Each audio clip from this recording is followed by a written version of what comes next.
Assalamualaikum everyone, welcome to the fourth and final episode of discussing the electoral rigging in Pakistan। इस episode में हम लोग discuss करेंगे कि क्या कोई तरीकाकार है जिससे हम रिगिंग एलिगेशंस प्रूव कर सकते हैं, क्योंकि रिगिंग तो हमेशा कहा जाता है कि होती है, लेकिन कभी प्रूव नहीं हो सकी। 2013 में एक कमीशन ज़रूर बनाया गया, फिर इलेक्शन एक्ट को मॉडिफाई भी किया गया, लेकिन कभी भी लॉजिकल कंक्लूजन पे नहीं पहुंची। आज तक पाकिस्तान की हिस्ट्री में किसी को भी रिगिंग पे कोई सज़ाएं नहीं हुई, कोई आर्टिकल 6 नहीं लगा।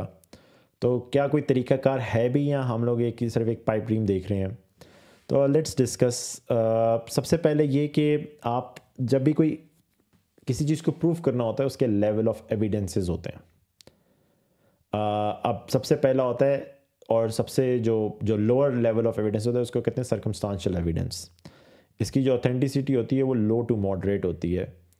अब इसकी एग्जांपल जो मैंने लिखी है वो ये है कि जी आप एक जगह से जा रहे थे और वहाँ पे आपने एक आदमी को देखा कि उसके हाथ में चाकू है और सामने एक डेड बॉडी पड़ी हुई है, आपने वो देख लिया। अब सर्कमस्टांशियल एविडेंस तो ये है कि उसके हाथ में चाकू है, सामने डेड बॉडी पड़ी हुई है, तो उसी ने ही कत्ल किया होगा। तो सर्कमस्टांसेस आपको ये बता रहे हैं सर्कमस्टांशियल एविडेंस की। लेकिन जो ऑथेंटिसिटी होती है वो कम इस वजह से होती है कि ये इससे प्रूव नहीं हो रहा कि इस बंदे को कत्ल करने वाला यही आदमी है। एन मुमकिन है कि वो आदमी जो है उसको कहीं छुरी, कहीं चाकू कहीं गिरा हुआ पड़ा हुआ मिला और उसके हाथ में, और वो वहाँ से गुजर रहा हो, या उसने वो जो चाकू है वो शायद डेड बॉडी के अंदर से निकाला हो इसका, और वो कोई और कत्ल करके गया हो। तो सर्कमस्टांशियल एविडेंसेस जो होते हैं वो अमूमन उनकी ऑथेंटिसिटी जो होती है वो लो होती है। हम लोग जब भी ज़्यादातर जो रिगिंग को एक्सप्लेन कर रहे होते हैं, हम सर्कमस्टांशियल एविडेंसेस ही बात कर रहे होते हैं, हमारे पास डायरेक्ट प्रूफ्स नहीं होते हैं। और इसकी वाज़ेह मिसाल जैसे कि इमरान खान को जो सज़ा हुई है अभी, बिल्कुल इलेक्शन से हफ्ता पहले जो 3 सज़ाएँ हुई हैं, आप ये कहते हैं कि देखें रिगिंग हुई है, आपने एक बंदे को इलेक्टोरली आउट कर दिया। ये सर्कमस्टांशियल एविडेंस तो है, लेकिन आप ये प्रूव नहीं कर सकते कि एक्चुअली इसको इसी वजह से किया गया कि इलेक्शन होने वाले थे, क्योंकि केसेस तो बहुत पहले से बने हुए थे, सज़ाएँ अभी हुई हैं। सिमिलरली नवाज शरीफ को जब 2018 में जेल भेजा गया, केसेस तो पहले से बने हुए थे, सज़ा जो है वो इलेक्शन से 20-25 दिन पहले की दी गई थी, और फिर वो जेल में भी चले गए थे। तो ये सर्कमस्टांशियल, कोर्ट ऑफ लॉ में आप जाते हैं, हम कहते हैं ये देखो, हम अपने दिमाग में बड़े सर्टन होते हैं कि ये एक्चुअली डायरेक्ट प्रूफ है, लेकिन ये एक्चुअली डायरेक्ट प्रूफ होता नहीं है। जिस तरह मैंने आपको बोला कि एक आदमी के हाथ में अगर चाकू है और वो डेड बॉडी के साथ खड़ा हुआ है, इसका मतलब खड़ा हुआ है, तो इसका मतलब ये नहीं कि वो उसी ने ही कत्ल किया है। अब ये तो कह सकते कि वो बंदा वहाँ पे था, लेकिन ये डायरेक्ट प्रूफ नहीं है, क्योंकि एन मुमकिन है कि उसने वो चाकू कहीं और से पकड़ा हो सकता है उसने डेड बॉडी के अंदर से निकाला हो और उसने ना मारा हो। तो ये है सर्कमस्टांशियल एविडेंस। दूसरे नंबर पे आता है डिमॉन्स्ट्रेटिव एविडेंस। आप उसी एग्जांपल में जब वापस जाते हैं तो आप देखते हैं कि अगर उस आदमी ने जब उस आदमी ने वो चाकू जो अपने पास था, आपने देखा कि उसके हाथ पे खून भी लगा हुआ है, और वो जो खून है वो एन मुमकिन है उस डेड बॉडी के अंदर से निकला हो।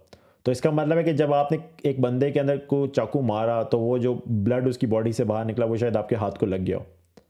ये डिमॉन्स्ट्रेटिव एविडेंस है कि मैं डिमॉन्स्ट्रेट कर रहा हूँ कि वो जो कत्ल करने वाला शायद यही बंदा है। ये इसकी ऑथेंटिसिटी जो है वो मॉडरेट टू हाई होगी है कि अब आप सिर्फ ये नहीं कह रहे कि वो बंदा वहाँ पे था, आप ये भी बोल रहे हैं कि इसके हाथ पे खून भी लगा हुआ है, लेकिन ये फिर भी आप प्रूव नहीं कर सके कि इसी ने ही मारा है। क्यों? क्योंकि एन मुमकिन है, दोबारा जो मैंने बोला, कि वो शायद चाकू बाहर निकाल रहा हो उसकी डेड बॉडी से, और जब उसने चाकू बाहर निकाला हुआ तो खून जो है उसके हाथ में लग गया, तो वो शायद उसे मारने की कोशिश ना कर रहा हो बल्कि उसे बचाने की कोशिश कर रहा हो कि मैं पहले चाकू निकालूं और उसका खून बंद करूं। तो ये है डिमॉन्स्ट्रेटिव एविडेंस। अगेन इसका जो कोर्ट ऑफ लॉ में जब आप जाएंगे तो इसकी जो फ्लिप साइड है वो भी चैलेंज हो सकती है कि जी शायद ये भी एक दूसरा हाइपोथेसिस है। तीसरे नंबर पे आता है डायरेक्ट एविडेंस। डायरेक्ट एविडेंस की जो वो ऑथेंटिसिटी होती है वो हाई होती है कि आप कोई सीसीटीवी कैमरा दिखा दें कि जी वो बंदे के हाथ में चाकू था और उसने उसको मारा और वो सीसीटीवी सब कुछ कैप्चर कर रहा था, इसकी ऑथेंटिसिटी हाई होगी। ऑब्वियसली इस पे भी चैलेंज होते हैं, लेकिन इसकी ऑथेंटिसिटी हाई है। बल्कि आपने मेरे ख्याल में एक बहुत बड़ी टेलीविज़न सीरीज़ थी प्रिजन ब्रेक, और उसमें वही उसका जो बड़ा भाई होता है उसकी सीसीटीवी फुटेज होती है और बाद में पता चलता है वो सारी जो होती है वो डॉक्टर्ड होती है वीडियो। तो ये मैंने आपको बताना ये था कि कभी कभार हम लोग जब चीज़ें देख रहे होते हैं हम कहते हैं कि ये देखा, ये रहा एविडेंस कि इमरान खान को 3 दिन पहले, हफ्ते पहले जेल में डाल दिया गया, इसी ये रिगिंग का एविडेंस है। लेकिन ये एविडेंस का सर्कमस्टांशियल एविडेंस तो है, ये डायरेक्ट एविडेंस नहीं है।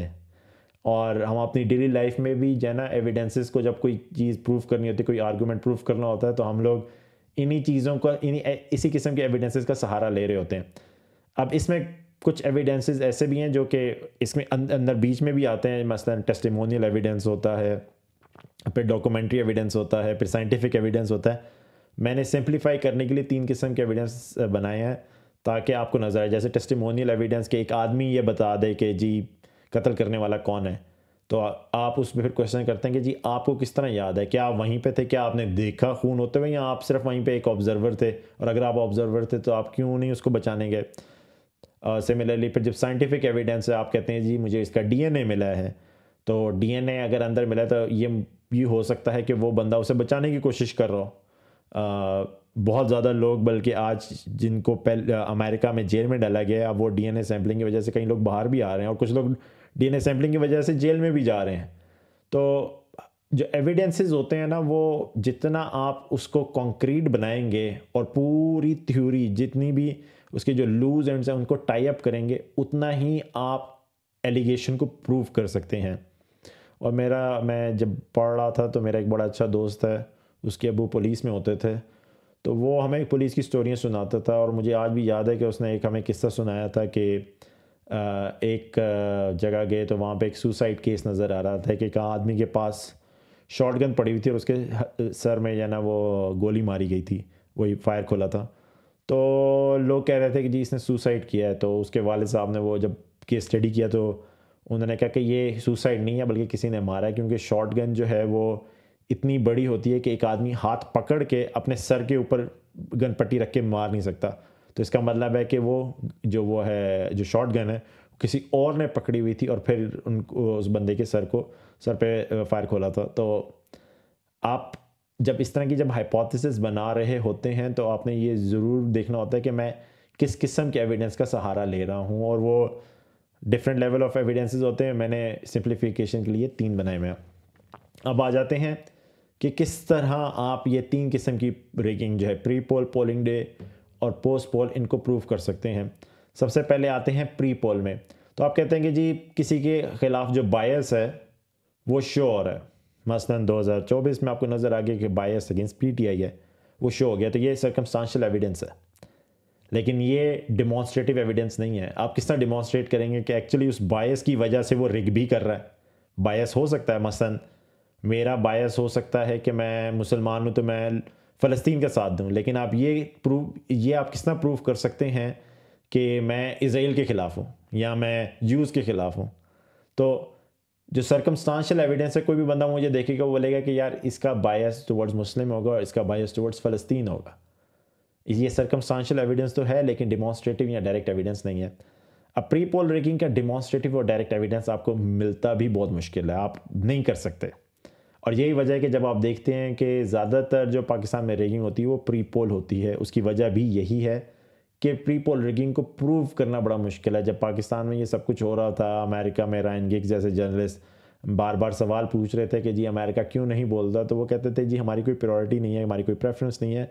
उसकी वजह यह है कि कोई भी चीज़ आप प्रूव नहीं कर सकते थे। फिर पीटीआई ने जो सुप्रीम कोर्ट में जो केस भी दिया हुआ था लेवल प्लेइंग फील्ड का, वो केस भी वापस ले लिया। क्योंकि it was impossible to prove के वो कहते हैं कि जी एक पुलिस आई और एक पीटीआई के जिसको टिकट होल्डर था उसको उठा के ले गई, तो पुलिस आके ये भी कह सकती है कि जी इसके खिलाफ केस थे, और आपको नज़र आता है कि जी केसेस तो बहुत ज़्यादा थे और वो केस तो आप किस तरह मर्जी भी बना दें। अब आप ये प्रूव करें कि जी ये केस जो है फिक्टिशियस है, फिर वो एक अलग डिबेट चली जाती है।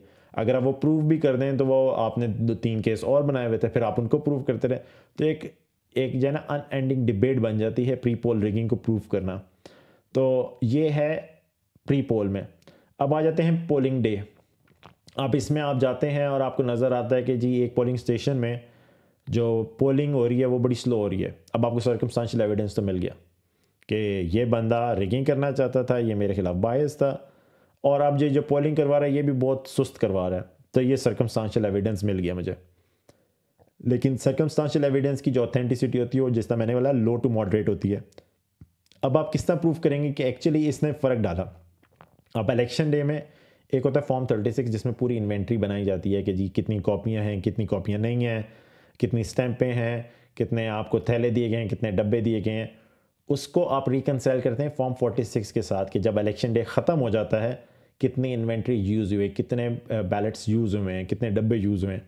तो वो फॉर्म 36 और फॉर्म 46 की जो रिकन्सिलिएशन है वो आपको ये बताती है कि जी क्या रिगिंग हुई है, यानी क्या ठप्पे लगे हैं, और अगर बाहर से कोई बैलेट्स आए हैं तो वो कहाँ से आए हैं।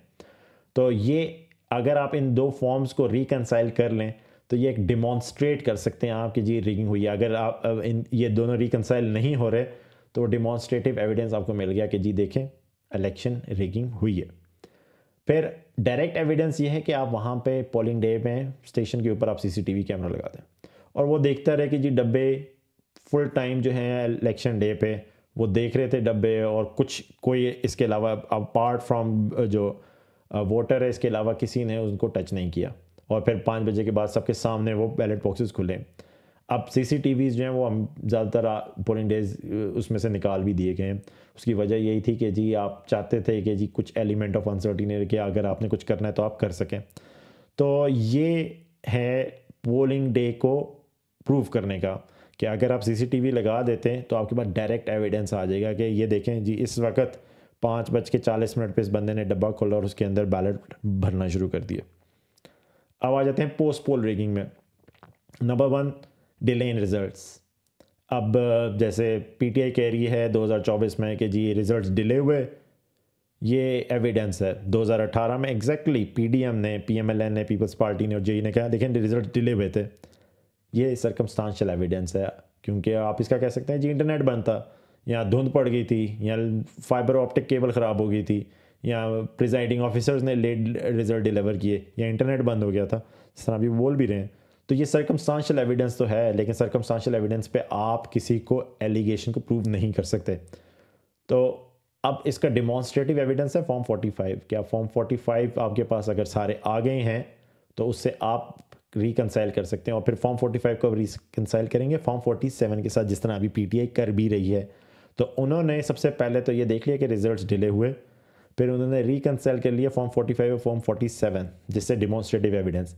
लेकिन क्या इससे ये भी साबित हो सकता है कि वाकई रिगिंग हुई है? व्हाट इफ के फॉर्म 45 या फॉर्म 47 जो वो फॉल्सिफाई में हो, कि फॉर एग्जांपल पीटीआई लेके जाती है फॉर्म 45 और उनको कहती है ईसीपी को ये देखें जी मेरे पास फॉर्म 45 है, तो पीएमएलएन का बंदा लेके आता है कहता है ये देखें जी मेरे पास फॉर्म 45 है, उनमें तो रिजल्ट्स ही हैं, तो कौन से असली हैं?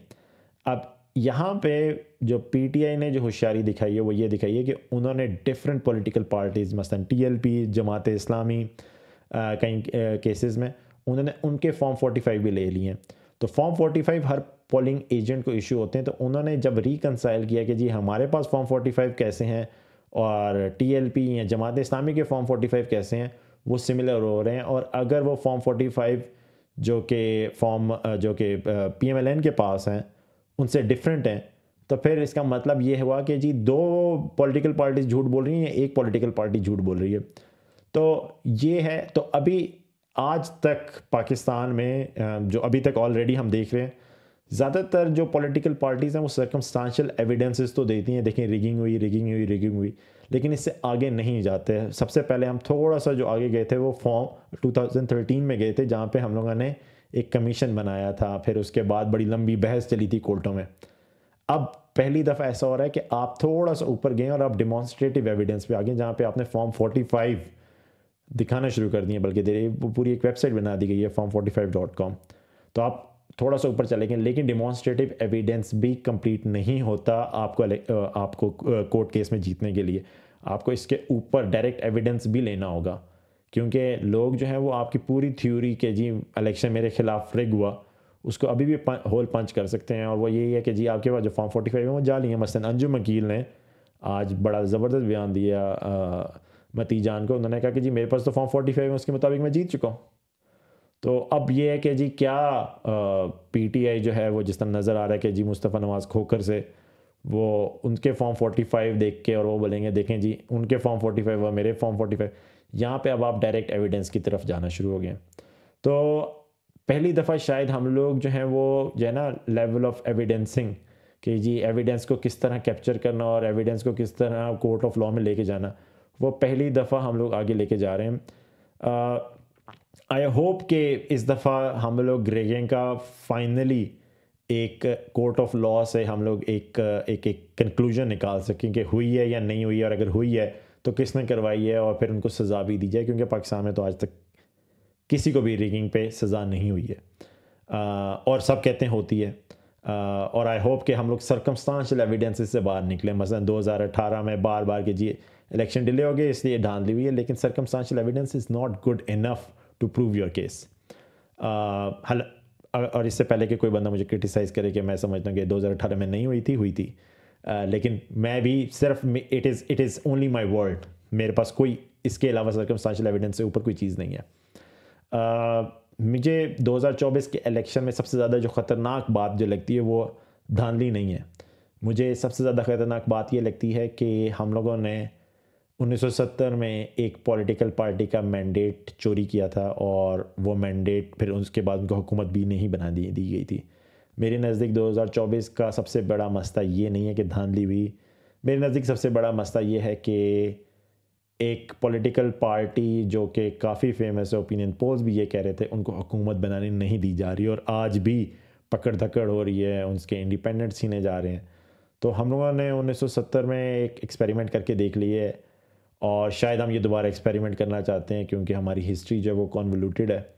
तो आई होप कि जो पावर मेकर्स हैं, पावर विल्डर्स जो हैं, they understand the gravity of the situation and they learn from the history, और they take a sane decision finally for the betterment of Pakistan.